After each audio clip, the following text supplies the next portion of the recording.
Okay, welcome. So today is our Relax into Health, Wealth, and Happiness meeting. So to begin with, we want to understand what can we expect? What you want to kind of know. Why is this the right place for you? Right? I mean, you don't want to invest a whole lot of time only to find out it's not what you're interested in. So this is for people who are have a level of honesty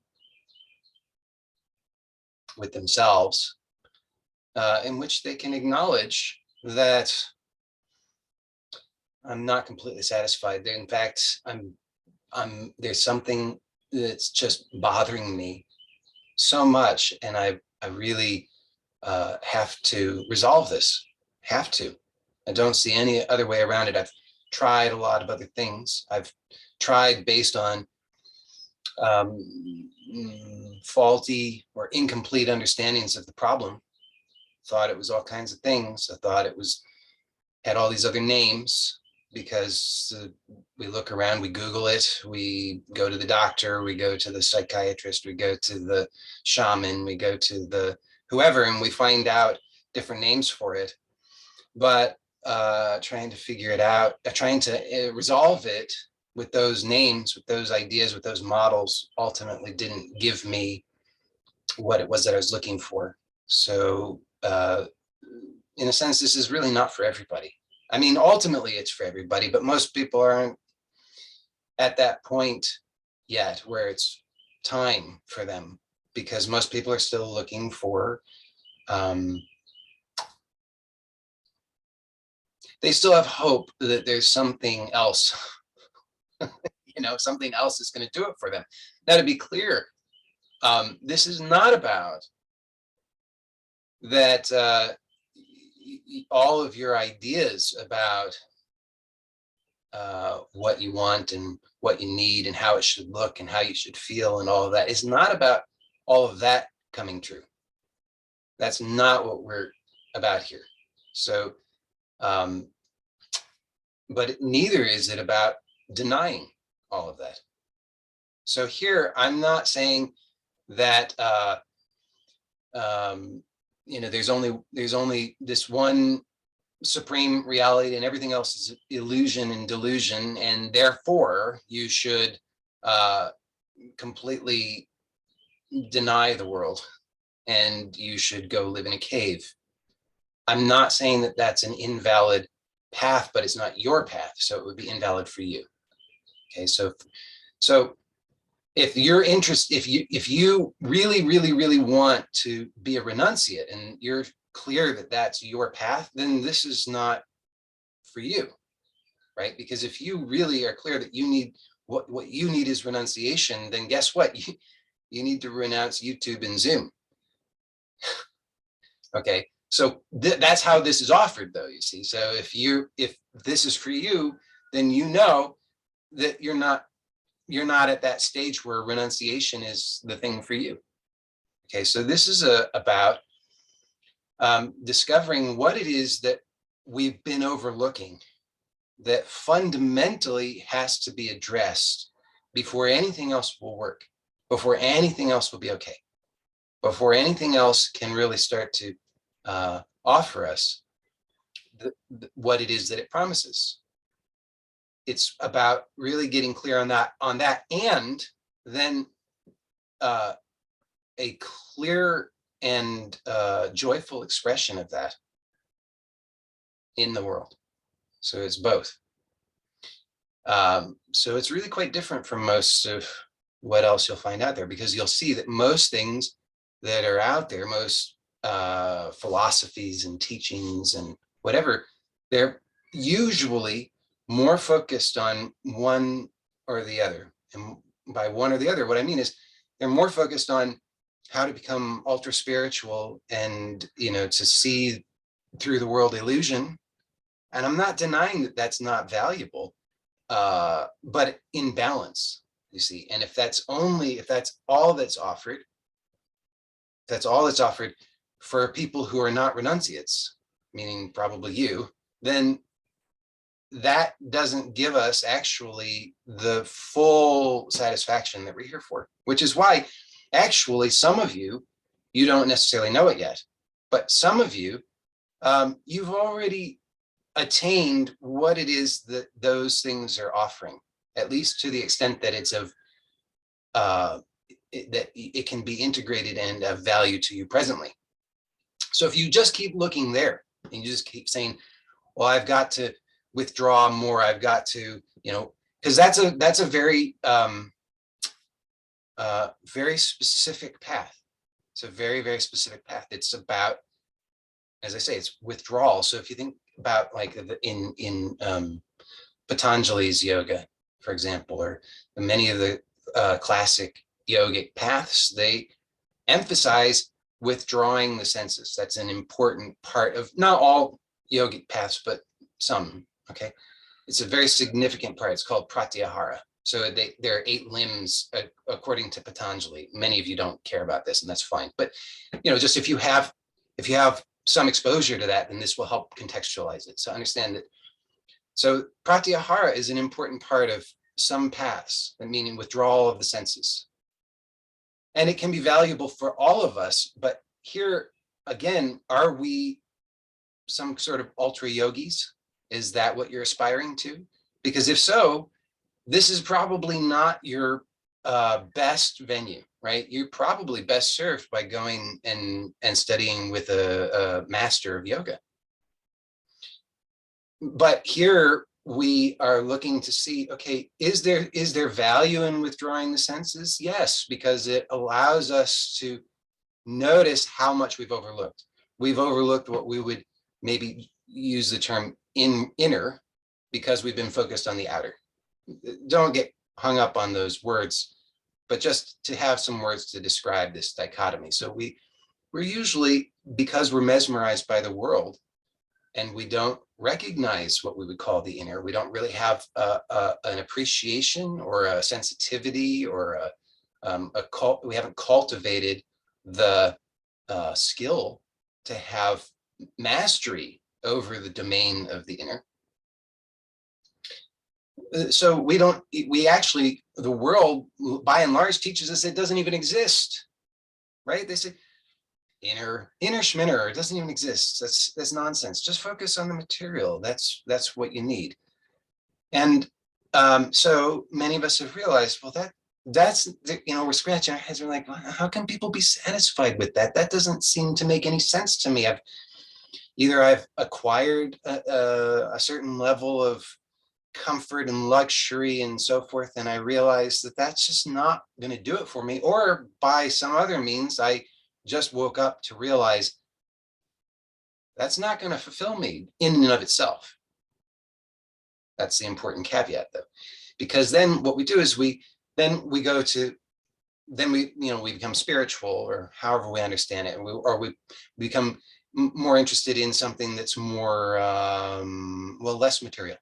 Right, so something that's more, we could call it spiritual, because in contrast with what's material. So, or we could say immaterial, or at least subtle versus gross level. Okay, so we become interested in that, but then most of those teachings, they say withdraw the senses. Valuable to a point, but if we just say withdraw, withdraw, withdraw, and we think that's where we're going to get the answer, just withdraw, well, then what we're really trying to do is we're trying to purify. You see, and the stories that we have matter a great deal. Okay, and we want to be aware of the stories that we have, because those stories are our models for how we work, how we function. So it's our conditioning. Our stories are our conditioning. They're not bad, but the question is just simply, are they in support? Are they adequately in support of the expression of truth through this uniqueness? Okay, through this individuation. Are these the most refined, most supportive stories?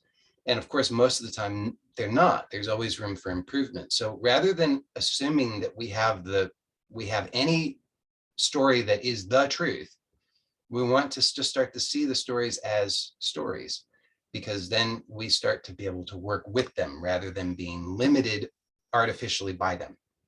So in this context, the reason I brought up stories is because we're saying, okay, well, once we start to see this inner, then many of the teachings are saying, okay, withdraw, purify, recognize that you are pure awareness and you're untouchable. Well, this is, again, it's valuable to a point, but the problem is if we assume that story, notice what's the story there. The story is that all of the world appearance is total illusion. It's not real, not important, not valuable. In fact, it's now your enemy because it's trying to draw you into it. And you must resist that. You must purify, purify, purify. Purify the senses, purify the mind, purify the body, purify everything so that you can be only that. Well, so we want to hear, is this a useful story? Yes and no, it depends. That's right. Like that's the truthful answer to everything is it depends.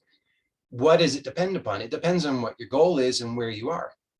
So if you understand that this life expressing is a dynamic reality, okay, it's not static, it's dynamic. So then there is no, our goal is not to reach a state, a static point and say, this is now we've arrived. Rather, it's just as the sages have told us, be here now. Well, I guess Ram Dass told us that, but like to be here now, to be present. This is it's not a state, it's not something static, it's not fixed. It is to be it is we could call it the divine marriage, you see, because this is to be or you could say, in the world but not of the world, you see, because you're neither, you're here but you're not defined by this. You're not denying it, but you're not limited by it. It's a dynamic, living, present moment reality. And this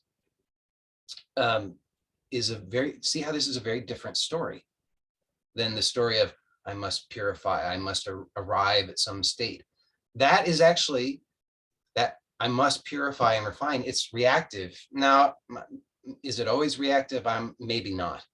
I'm not going to go so far as to say in every single case, because maybe maybe there's a stage for some people at some points where that's absolutely true, you see, and I can't know that unless that's my lived reality. But what I can describe to you presently, what I can witness and I can describe to you is what I'm describing now, which is to see that there is this opportunity of this divine marriage, of this total absolute presence that is, it's in a sense, it's neither static nor dynamic, but it's both.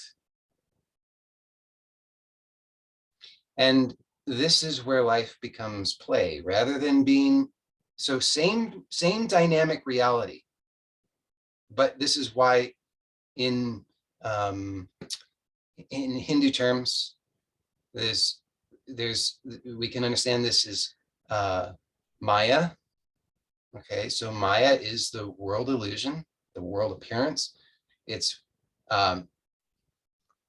where it is it is dependent upon. So Maya, it depends on something. Depends on something. And I guess I'll reveal that in a moment. I won't reveal it yet. You know what it is, but I won't say it. So, but Maya is the world appearance, or illusion, or sorcery, okay, magic. So it's how nothing appears as something. Okay, and then you notice how, if we've been trained in a particular way, then we hear that in a particular way. Then we say, oh yeah, see, Maya, that's bad. Please, no. Just see that that's a story. It's a story. It's just an association. And is it the most useful story? I'm saying no, not for us right now. What we want to just see is how I have that association and how I then automatically react based upon that story. See, if I believe that Maya, world illusion, magic, sorcery, all of that, if I think that's bad, that's my enemy, then what I'm buying into is this notion of only the absolute, only the absolute. That's all. I am only that. You know, la la la, I can't hear, I can't see it. No, that's real. That's not happening. Only pure awareness. Well, but the thing about pure awareness is there is nobody to experience pure awareness. So this is why we have to be really truthful. Is there a sense of somebody experiencing? Yes. So let's not lie about it. Think because we're afraid that I'm not safe and I have to, purify and get to this state of the absolute so that nothing can touch me, and then I'll finally be able to let go. We want to be truthful about that. See that that's what's running right now, but we want to see that that's operating. So then the flip side, okay, Maya is the world illusion, Leela is the divine play. Well, so Leela and Maya, same. Leela and Maya. The Divine Mother has 1,000 names and more. Those are only 2 of them. It's like a whole study. It's a legitimate study. It's a very valuable study to know, to contemplate the names of the divine. Why? Well, I mean, probably in so many ways, but one of those ways is because that it's showing us where we have believed in limitations, where we say the divine is here, the divine is not there, right? So we say Leela good, Maya bad. No. Leela is divine mother, Maya is divine mother. One, not different. So what is it dependent upon? You know the answer, but look and see. Why is it Maya and not Leela? Or why is it Leela and not Maya? Because notice that if we're at the level of differentiation where we differentiate Leela and Maya, of course, there's a higher level. I know we talked about this on Wednesday group, but I think we talked about it prior to that. We talked about these levels of consciousness. So understand levels of consciousness, there exists in nature a hierarchy. I know that's offensive to modern thinking, but sorry, get over it, I would say, because it's helpful to see that there does exist a hierarchy. It is nature itself. That's how nature is organized. So, for example, we all live on Earth. So there is a hierarchy. We all depend upon Earth. You don't exist independent of Earth. You depend on Earth. Okay. I mean, and that's true even if you say, well, I could go to Mars or I could live in a space station or whatever. It's like, but at a more refined level, at a more esoteric level, you have to understand that's all Earth. All of this, we could say at a material plane. Earth is the material plane. Okay, so we all depend upon Earth. Nobody here is here without Earth. That's an impossibility. So, but we don't exist exclusively as Earth. So we're not here to, we're not wanting to deny that. We're not wanting to ignore that. We're not wanting to, but we want to work with it intelligently. But in order to work with it intelligently, we have to first acknowledge that there does exist a hierarchy of dependency. And then what we want to start to see is where am I presently, where is my attention? Where's my energy? Where's my focus? Where's my identification within that hierarchy? Now, if we're blind to that, if we're blind to the hierarchy, if we're blind to this hierarchy of consciousness, if we don't see that or acknowledge that, then we are the tendency, because of this principle of, I think it's called entropy, okay, but that in the absence of volition, in the absence of making this choice, then entropy takes over, and what happens is denser levels, lower levels within the hierarchy, more differentiated. So you start to perceive, I am this, not that, and I am this and not that, and this and not that. So it's like, I am, you know, you see the dangers of that, hopefully, because like we're all human. Okay, that's a true statement. It's not the only truth, but that's a certain level of consciousness, right? There's a certain level of consciousness in which we acknowledge the truth of our shared humanity. That is true. And you can see that we all actually recognize innately that that's a higher level of consciousness than racial consciousness, right? Because we see the damages of racial consciousness. Now, does that mean racial consciousness is bad? No. It's very useful at that level. But if we are identified at that level, then we start to see through that lens, and we see the dark side of that, which is racism, right? Where the negative aspect of racism, where we say, I am this race and you are that race, and my race is good and your race is bad, and your race is dangerous, and my race has to defend against your dangers. So then you see, we have to elevate in order as long as we stay there.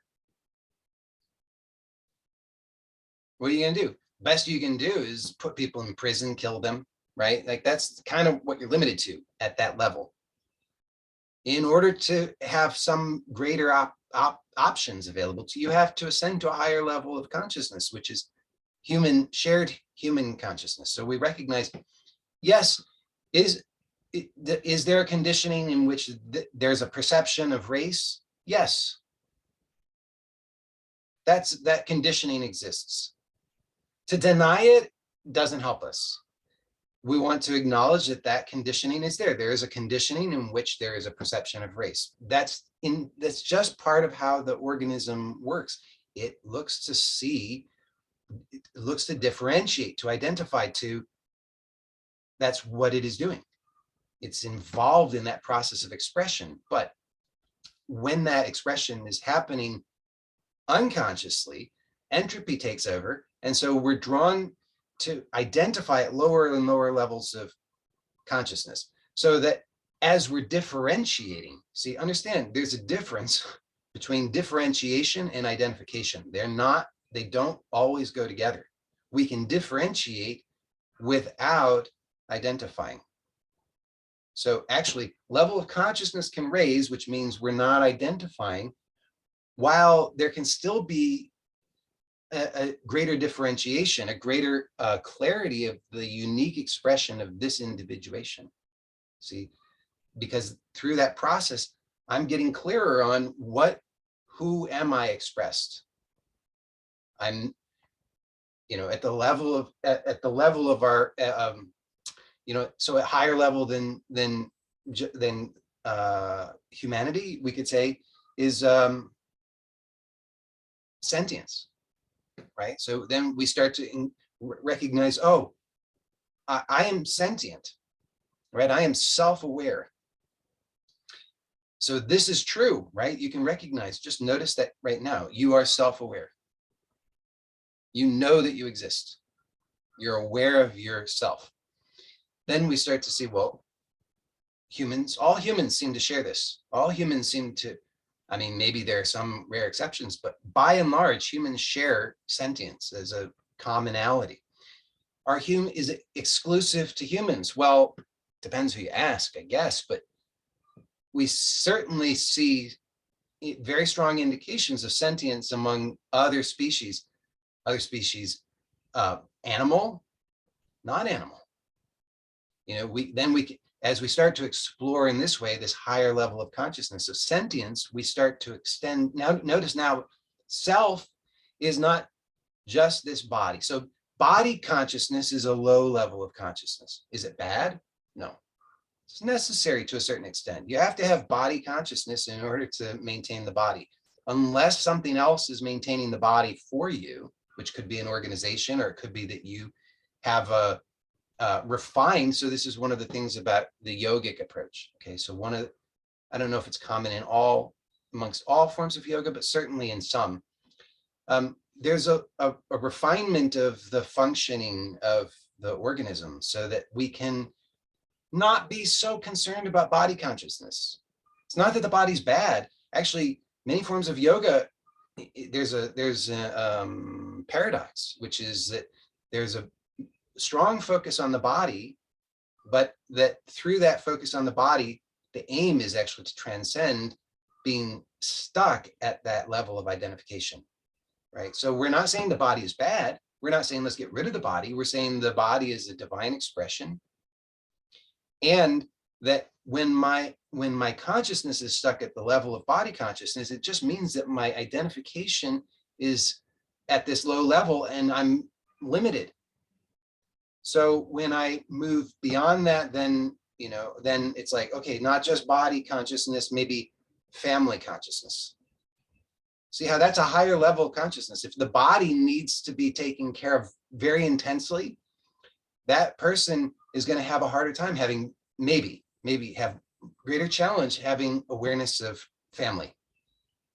But when the body is functioning very well, then it's maybe easier to have more of a consciousness of family. Who else around me can I help? Who else can I serve? Who else needs?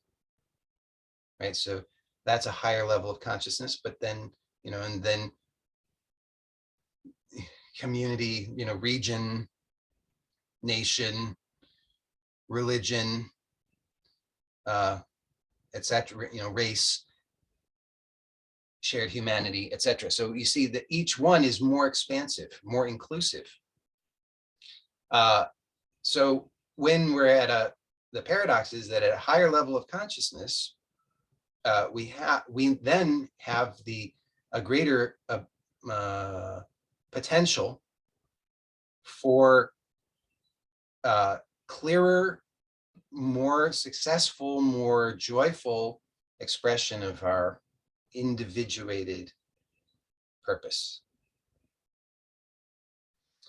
So that's why here in this invitation that's being extended in these meetings is not about the either extreme on its own. It's about it's in a sense, it's the true yoga. You have to understand that, right? So yoga is yoga really means that divine union. So it is the divine union of all the polarities. And there's a whole, there's like esoteric anatomy and all of that that reflects that. But fundamentally, it's just, you see, there's a polarity that is the marriage of the poles is realized. So in that, rather than seeing life as good and bad, we can recognize where good and bad are one. Good and bad are one. They're good and bad are the extreme poles of a singularity. So the invitation here is of true yoga, which is to recognize the divine union of the extremes. So good and bad, it's an open inquiry that we can be looking at in our direct experience. And remember that that's what these meetings are. So you might think something else is going on, but you'll get the most benefit if you just are looking at what's being pointed to. You don't have to have an intellectual understanding. You don't have to agree. You don't have to disagree. You don't have to have any particular experience or any particular feeling. The benefit comes simply by your willingness to engage. The more engaged you are, the more present you are, the more attentive you are, the more curious you are, the more inquiring you are,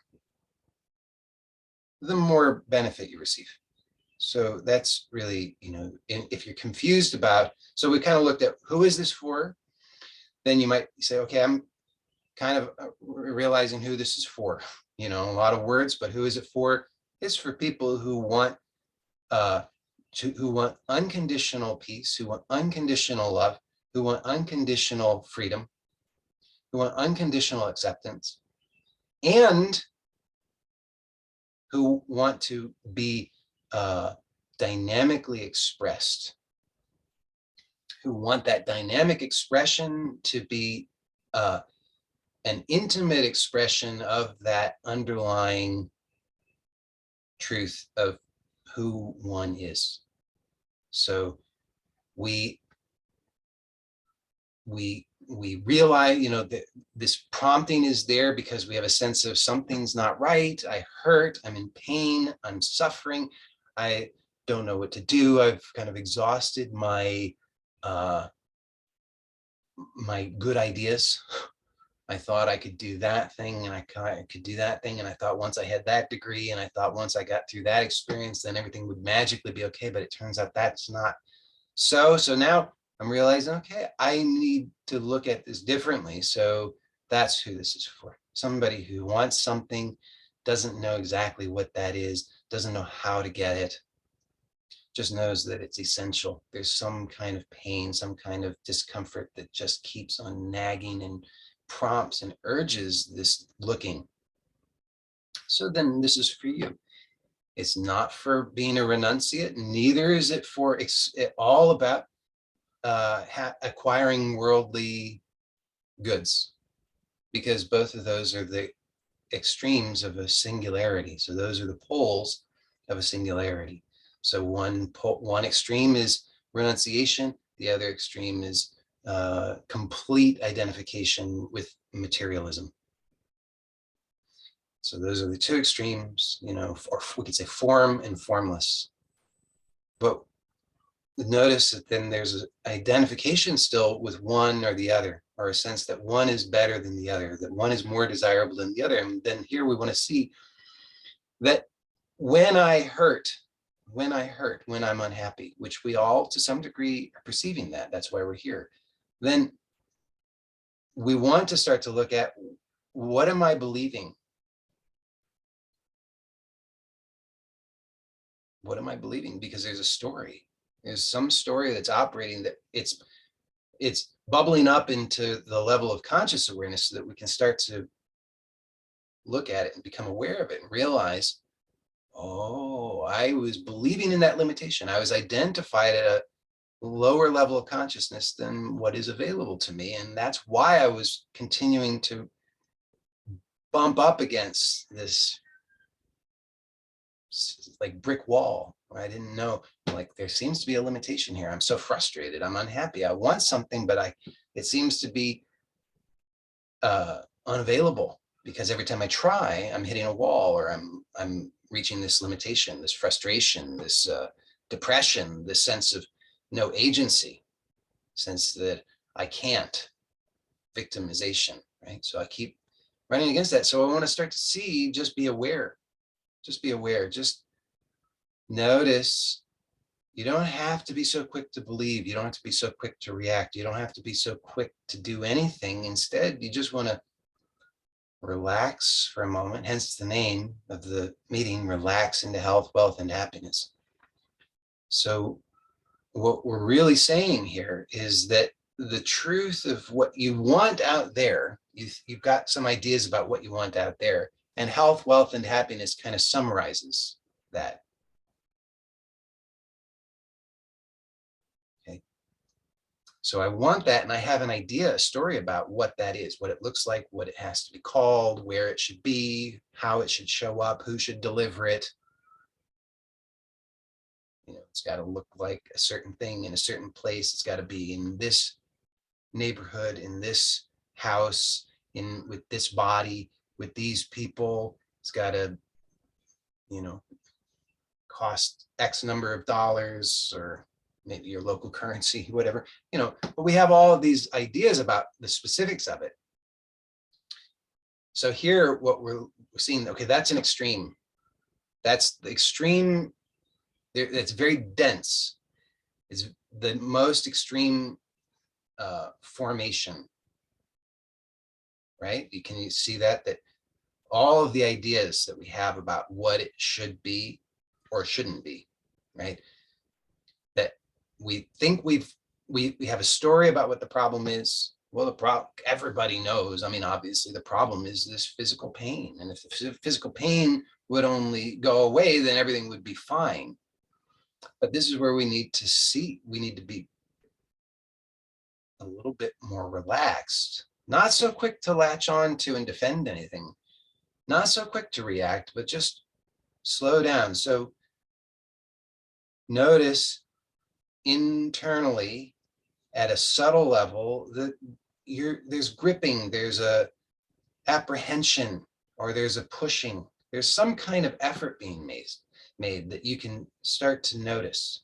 You're holding the breath, you're squeezing the abdomen, you're furrowing the brow, you're clenching the jaw, whatever. And just notice all of these little things, all of the little things that we overlook because we're so fixated on the material. We just think, I've got to get that. I've got to get there. I've got to get away from here, get to there. I've got to have that or get rid of that. So it's very material. It's all about, I'm this thing and I need those things and I need to get rid of these things. It's all about things. It's very material and it's very defined because we have a whole story about it. We don't notice that story most of the time, but here we can start to notice it. And so you notice how you're making all of these little efforts, like micro efforts. And any single one of them, you can justify ignoring it because you say, yeah, but that couldn't matter. It's like, big deal if I'm clenching my jaw, whatever. Big deal if I'm furrowing my brow, whatever. That can't be it. That's nothing. That's stupid. I got to look over there at the material stuff. What am I trying to get? What am I trying to get rid of? I got to work hard at that. I don't have time to look at this useless stuff, these micro efforts. That's not going to help me. But I'm saying we're wanting to do here, the invitation. And this invitation it's not my invitation. I want to be clear about that. Because if it was my invitation, why listen to me? But this is an invitation from self to self. So you look and just see that you recognize within yourself, if you're willing to look to your own direct experience, you'll just recognize that it's true. If you don't recognize that it's true, then please do not just take my word for it. That won't help you. You have to look and see how it's true. And if you discover that it's not true for you, well, okay. I'm sure there's another invitation out there for you. I mean, I'm not at all interested in having a philosophy or a teaching or a following or anything like that. I'm only interested in extending a truthful invitation to those who can receive it because they recognize it's true. So I'm inviting you to look and see that it's true. Just see, okay, yes, I really do. What's true actually for me, what's really true is that, yes, I'm tired of suffering. I can't take it anymore. I've justified it so long. I've said, well, that's just how it is. And everybody knows that's how it is. And everybody just has to suffer and everybody's got to just kind of slog through and tough it out. And what's wrong with me that why am I so, whiny and complaining? And why am I the special snowflake? No, I'll just be like everybody else. I'll just get through it, slog it out. But you've reached a point where you say, wait a second, no, I can't do that anymore. I just can't do it anymore. So that's not available to you. to keep on slogging it out and toughing it out and just trying to get through. You have to realize that's true. And then you have to see, and also trying to just completely withdraw, that's not authentic for me either. You know, like how many 10-day Vipassana retreats are you going to have to do? And that's not to, some weird sound I'm hearing. Hope it's nothing on fire. But this is where you want to see for yourself what's true, and then see, does the invitation match? So if you recognize the truth of that, if you recognize that you're here to know this something wonderful, if you're here to know that something wonderful, to really deeply, intimately know that something wonderful, and to express that something wonderful, to be that something wonderful. If you see, yes, that's true, then just look and see. Naturally, then it must follow. It must be true. If those things are true for you, I'm just pointing out that it is true. It must be true. So look and see how it's true for yourself, that you don't want to be continually, compulsively giving your attention to the extremes, where you keep believing that that those limitations are true, that those things are true, and that you have to conform to them. You don't want to do that. And neither do you want to withdraw exclusively. You want to be right here, present, alive, dynamic, and yet connected, confident. Notice that confidence, you can't have false confidence. I'm going to have to, this sound I'm thinking is a little strange. I'm going to pause and I'll be right back. So just bear. Okay, I'm back. It's a good thing I checked. It was a leaking propane tank. So that was worth addressing. So, so now let's see if I can get to the point. So now we hopefully realize, you know, who is this for? And we've gotten a little bit touched upon some other points, but what I haven't really addressed is, which is essential, is what can you expect? You know, so I mean, kind of hinted at it, but so when we are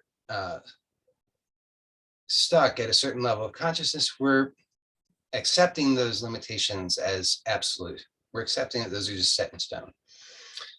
So, you know, you see the danger of that. If you believe I am, you know, that I am this religion, and but to be that religion means you've got to go kill people, then there's a limitation there. If you don't want to kill people, then you want to be, you want to get clarity on that so that you're not locked into that or stuck at that lower level of consciousness. So you want to open up more possibilities. Now, of course, in order to do this, you see that anytime that we elevate our level of consciousness, what happens is that it is the withdrawal process. So if we have an investment of identification at a lower level of consciousness, then the withdrawal is withdrawing that identification so that now we can elevate our level of consciousness. Now, I talk about this often. I talk about these gatekeepers. So as we elevate from a lower level to a higher level, there are gatekeepers. Why? Because we installed them. We installed them because we said, I'm in this process of differentiation. I'm in this process of expressing, and this is the artistry of my life. So now I've created, I've differentiated a certain amount. I've, you know, gotten this far successfully, right? So it's like, for example, it's been maybe pretty successful thus far to identify as human. But there are limitations to identifying as human, obviously, because, like I pointed out before, if we identify as human, then humans, most important, everything and everyone else, not as important. And so you see the consequences of that. So we want to, when we recognize the limitations of that, we need to identify as something. We need to elevate our level of consciousness so that there's a broader, more inclusive awareness, self-awareness, so that we can start to make choices rather than react based on our existing conditioning. So, but in that process of withdrawing from the investment of identification at a lower level of consciousness, then those gatekeepers show up because they're like, wait a second, you sure you don't want to be exclusively identified as human? Because I thought that's, you said you wanted that. But so you need to be clear then. Because otherwise, what happens is we encounter the gatekeepers, and then we just react predictably because the gatekeeper shows up. We understand the gatekeepers: fear, anger, depression, or anxiety, or whatever. But understand that also it has to do with our level of competence of expression at that level. So there is a kind of paradox, or I guess it's maybe more of an irony, that the more invested we are at a level of consciousness, usually the less functional we are at that level of consciousness. So actually what we need, usually we become more identified, more reactive when we're experiencing distress. So then we kind of double down on what's not working because we feel threatened. And that's the negative aspect of the gatekeepers, because we said, I want to be exclusively identified as human. And we put the gatekeeper there so that we wouldn't, start identifying as a rabbit or a rock. So it's useful, but then when we forget that we're not only that we're not exclusively that we don't have access to those higher levels of consciousness, then we suffer the negative consequences. So when we encounter those, we want to be intelligent and recognize, this is actually, this discomfort, this distress that I'm experiencing is the invitation for me to meet the gatekeeper and to get clear on what I want and who I am. Normally we don't do that. Normally we react. Normally we run away. Normally we fight. Normally we get angry. Normally we become more invested at the lower level of consciousness. But what's available to us is instead to begin to encounter our experience intelligently and impersonally, to recognize that this is, it's at the same time, it's entirely personal and the most intimate, and on the other hand, it's totally impersonal. Both are true, but we want to start to see it as it's intimate and personal because it's perfectly crafted to teach us, to reveal to us, to shine a light so that we can see, here's the conditioning. Do you like it or not? This is your art, your life, you choose. But if we refuse to choose, if instead of becoming more conscious, we become less conscious, then what happens is entropy takes over. And then all the negative qualities of that differentiation, they just continue into a downward spiral of not so good. Because just because that's the law of nature. Why? I can't tell you. I can just tell you, I can just observe it and see that that's true. Entropy takes over. So what counters entropy, or what balances entropy, or what's the other end of this polarity of entropy? It's consciousness. Or I introduced this term last week, the lightness of being. they're not, I would say, not exact synonyms, but they're similar enough. They're pointing in a similar way. So what we want to start to notice is that, okay, I have I'm experiencing these limitations. I'm experiencing this pain. I'm experiencing this frustration. I'm experiencing this anxiety. I'm experiencing this depression. I'm experiencing this. And now just relax for a moment. Just notice again all of the micro efforts. And imagine now for a moment, what if, could you imagine what might be possible if you weren't compulsively and unconsciously doing all of these micro efforts most of the time? So in order to get clear on that, you have to just rest, relax right now for a moment. You don't have to know how to do that. You just have to be willing. That's it. Just be willing. Be willing just to start to allow for yourself to be at ease, to open to that lightness of being, to perceive that directly, and allow that to be your guide. Notice how your habitual tendency is to put your attention on the material, on the story, on the narrative, on the things, on all these ideas, on all the limitations, and just keep noticing that, and then just keep relaxing. That's all. You just notice the tendency to make that effort and then just relax. You don't have to arrive at a particular state. You don't have to have particular thoughts. You don't have to get rid of thoughts. You don't have to have particular sensations. You don't have to get rid of sensations. You don't have to have particular images or memories or absence of those things. It's all welcome. You just notice that all of that is actually your ally, because you start to see that it's pointing you directly to notice that it's possible simply to let go and relax and be now. That's all.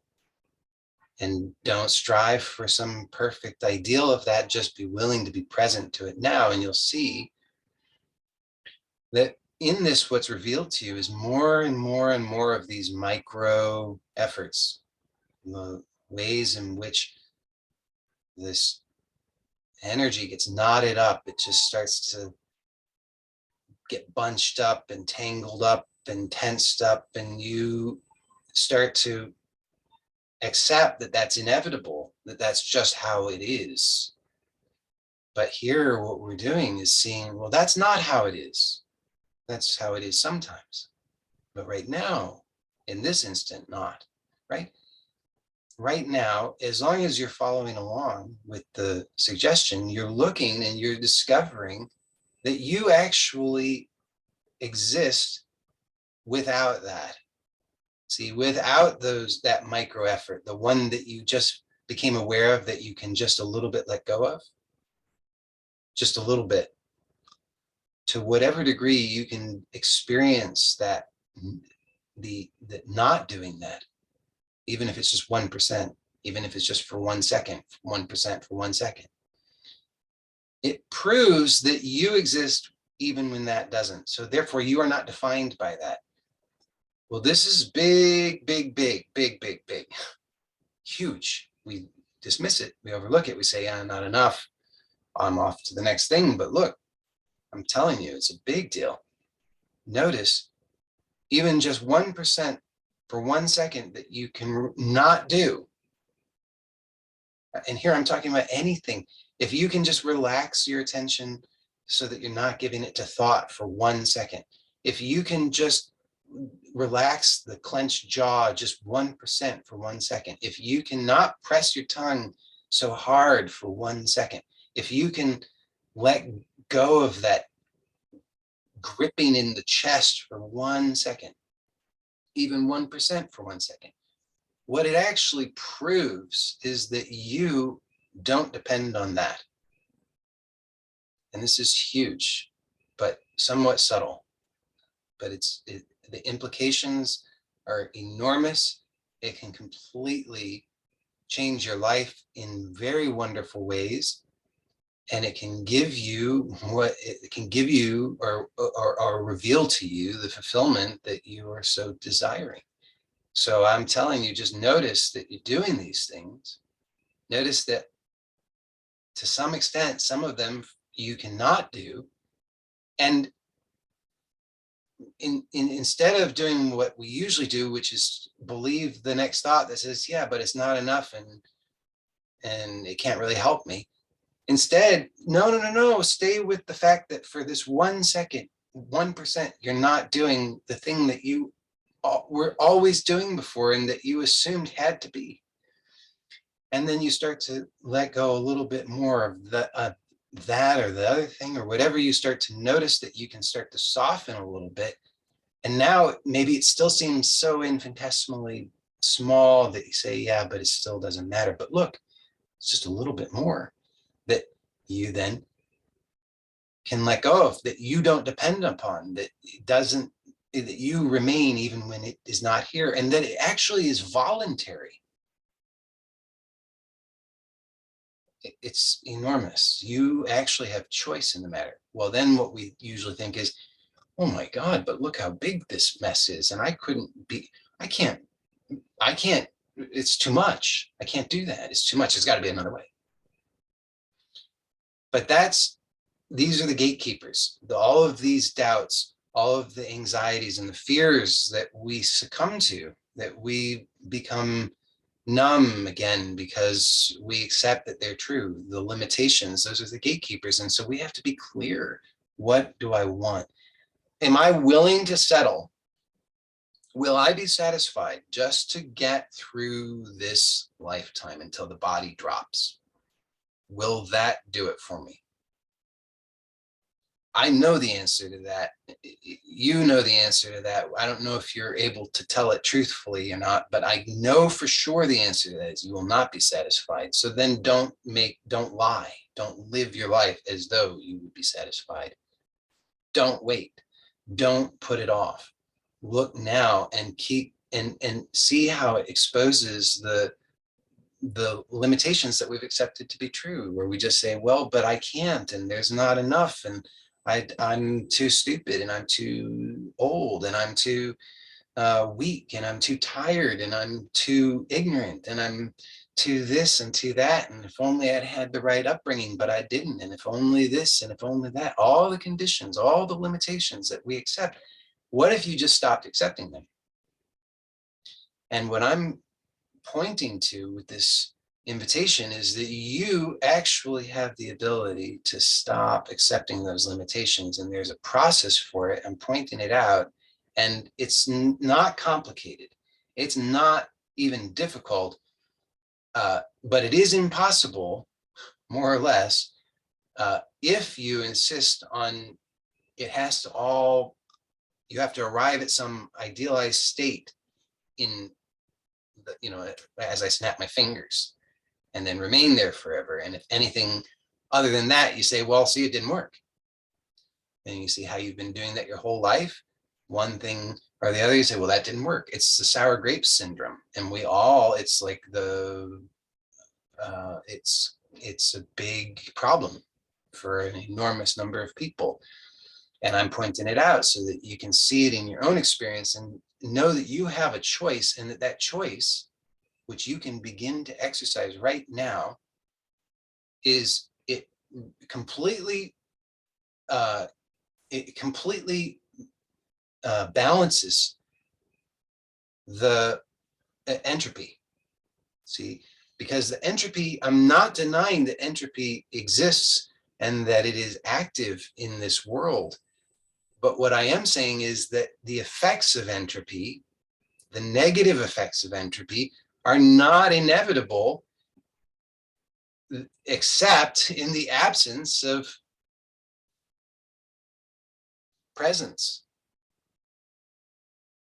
Of course, because it's the one end of this polarity, if it's not counterbalanced by the totality of this polarity as a singularity, of course it's we're only going to experience entropy, and we're going to say, see, it's just that's how the world is, and everybody knows, and best to harden ourselves and be cynical because it's the only way to be safe. But that's why you have to be truthful and see, wait a second, being safe, is that going to satisfy me? Let me check my time here. Oh my goodness. So, if I'm looking just to be average, which we talked about for those who are in the Wednesday group, it's like, that's the unconscious drive.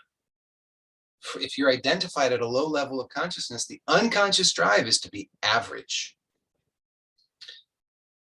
But you have to tell the truth, which is, that's entropy. Average over time declines in the bigger picture, right? You see, like, average health. The average health, health is too broad. Let's say function. Okay, the average function of the human organism, if you chart that over time, over the last 200 years, I guarantee you see decline. I mean, think about it. 100 years ago, you could not have a society that was carrying the burden of low function in the way that this society is presently. And it's because that tendency of entropy to take over when we're just all wanting to be average, when there's an unconscious drive to be average. So you have to be truthful with yourself and see. So if I stay on course and I'm just average and I get through, well, let's see, how many more years do I have? 20 years, 30 years, 40 years, 10 years, whatever it is. And you're like, and then what are the average things that are going to happen to me in that time? And then am I going to, in those 20 years or 40 years or whatever from now, when my average lifetime expires, is that going to be a moment of celebration? Am I going to say, yes, I did it? Finally got the satisfaction, finally. And the answer to that is an absolute no. So then we have to make the choice, and we have to refuse to allow ourselves to be hypnotized by entropy. We have to be consciously present and see these principles playing out, the principles that I'm pointing out, to see them playing out, to see how you have choice, to see where your level of consciousness is, what you're believing, what the gatekeepers are that are challenging you. And then you have to get clear on when you're facing the gatekeeper that's like in the mythical realm, which is a real realm. Okay, it's described to us in myth. What happens, we know, in the mythical realm when you encounter the gatekeeper? They just say, come on in, go ahead and pass. So glad you're visiting us. Why don't you stay? They don't do that. You've got Cerberus, the three-headed hellhound, who's like, I devour anybody who tries to pass. None shall pass other than those who are coming to stay forever, because their souls are now ours. It's like, that's the gatekeeper. So when you encounter the gatekeeper, you have to know, and the myths tell us, what can we expect? They're describing to us what in a mythical realm, what is the experience, so we can start to understand and navigate it. And we realize what happens when like in the mythical realm, what you've heard enough of these stories, ancient myths or modern myths, it doesn't matter. That there's a certain, when the hero reaches the gatekeeper, reaches this borderland, there's a test. And part of that test, usually, not usually, but at least often enough, you see that what is there, scattered about are the remains of those who came and did not pass, those who failed, those who, they're like the brave soldiers, the brave warriors who are coming, and they're gonna go kill the dragon, but their remains are left littered about. And so we have to see, when we encounter this in our experience, what you see in your own experience, what that's referring to. You realize, oh, yes, I'm here encountering this. This is a gatekeeper. Now, what is necessary? Well, I have to remember, right? That's in the myth. That's what has to happen. Does the hero, is it just easy peasy for the hero? That's not an interesting story, is it? You know, the hero doesn't get to the gatekeeper and it's just like, I pass, and the gatekeeper says, you pass, congratulations. No, the hero it feels, experiences the energy of the gatekeeper. You see, like that gatekeeper may be personified as Cerberus or whatever, but that gatekeeper has a field of energy, and as you enter into that field, you are vibrating with that energy and you experience that, and that's the test. And it's like, can you hold this? Can you be present to this? Or are you gonna, is it gonna activate too much of your conditioning and you're gonna go unconscious and run away? Because if that's gonna happen, we can't have you into this higher level of consciousness, because this higher level of consciousness doesn't, like, those things don't exist here. It's not a moral judgment. It's just simply like math. So we want to know, okay, wow, I'm experiencing this intensity, this energy, this discomfort, this fear, this whatever. I'm entering into the field of the gatekeeper. So now what I've trained, you know, this is why you don't just send anybody. You got to go through you got to train. You're on a journey. You're experiencing that training. It's built into the process. You don't have to worry about it. You just, like, it's here. The training is here. You just have to be present to it and accept it. But we're training so that we have the knowledge, so that when we encounter the gatekeeper, we have to remember. So notice somatically, when you encounter the gatekeeper, when you're feeling the anxiety, the fear, the depression, the, you know, whatever, or the physical pain, or whatever it is, notice, what do you do habitually? You have to see it. You go unconscious, and there's a certain pattern that plays out. And it involves a lot of micro tensions, a lot of micro efforts.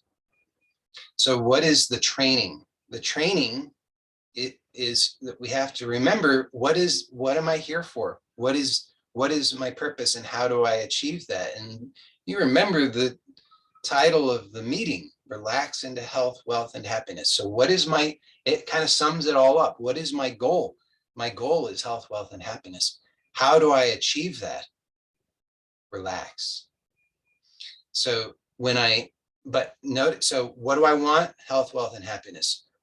How do I achieve it? Relax. Notice every time I encounter the gatekeeper, it activates my conditioning, and my conditioning tells me, it gives me two primary strategies. One involves not relaxing, the opposite of relaxing, all the micro efforting.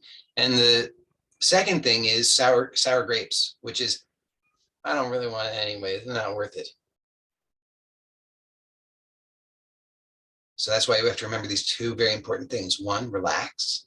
So that's how, the how, and the what or why is the health, wealth, and happiness. It's like, this is not sour grapes. This is important. I've done the work, right? That's why in these meetings, it's like, this is the work to get clearer, so that as you're living your life, you have the training. This is like, golly, I don't know what to call this. It's kind of like it's like the inner arts. You know, this is like, it's like qigong or neigong. You know, this is an art form, and you're learning that art form. You're cultivating that art form, but it's not just a theoretical, imaginary art form. It has practical implications that are lived and expressed. And so our lives are the training grounds.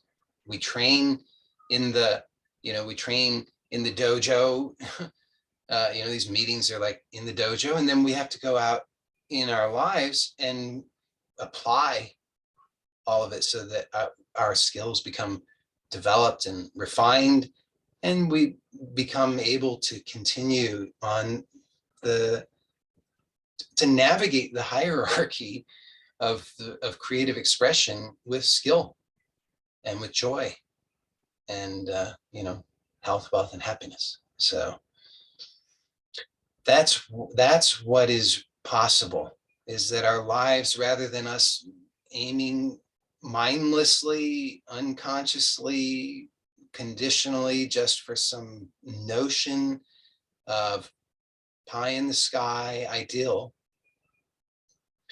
that will never be actualized because we're not actually taking any steps, and we're not developing any skill, and we're just actually letting entropy take over. Instead, it's step by step, bit by bit. We're not setting our eye on some material vision in the future, but rather on the essence of what it is that is true, not the material expression, because that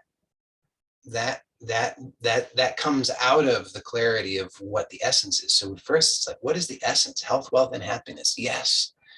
So we remember, if I just continue with the status quo, if I just keep trying to get through, then when I've finished my average life, am I going to say that I've done it, that I've really experienced the true satisfaction of health, wealth, and happiness? And we see, no, definitely not. So then we have to say, okay, that is not a good guide. That whole story that I've been buying into, all the limitations, all of that stuff, all the fear, not a good guide. Instead, I have to get clear on the essence of the goal, which is already here in seed form, is health, wealth, and happiness. So just feel that, notice that, and then to be willing to allow that to express. So then that's the messy bit, but that's the training ground. That's why it's in art. That's why